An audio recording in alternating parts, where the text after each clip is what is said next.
Why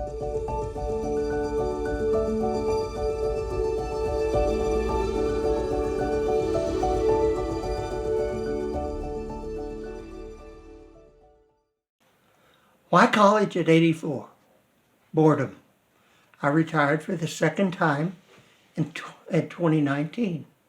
Sitting around watching TV doesn't work for me. I've had a job since I was 14. Never time for a hobby. Now mobility is a major problem.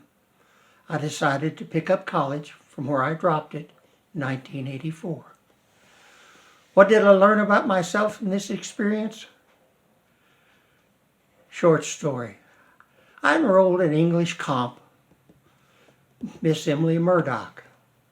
I mentioned to a fellow student that I was taking a class with Miss Murdoch. Strange look crossed my friend's face. Oh, you can imagine my thoughts. My friend went on to salvage a situation with a tactful explanation, saying that she had heard Miss Murdoch is very demanding.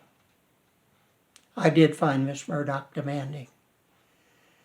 But I learned more in her class than any other I've taken. I learned I didn't know nearly as much as I thought about writing. I learned I didn't know nearly as much about computers or about study discipline or citing. Graduation is just a stepping stone.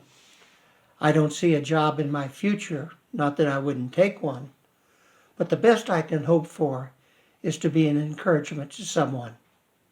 I'm enrolled in Central Methodist and will keep taking classes. Of all the ways to earn a title, just living a long time is the strangest. It's nice to be known for something, but the ones that really should be recognized are those students who work full-time, have a family that depends on them, take classes that take away time from family time. These are the ones that really deserve recognition. I've learned a good bit about MAC, staff, instructors. Maggie Elliott walked me through the hall to where I needed to be that first day. Aaron Miller from the bookstore, going out of his way to help me with books. Professor Richard Wadlow, student advisor, super source of advice and encouragement. What am I excited to do next? Old folks joke, just get up in the morning. Most of my classes have been psychology and economics. I would really like to become a behavioral economist, but that requires a doctorate. Not likely I will get there. But who knows?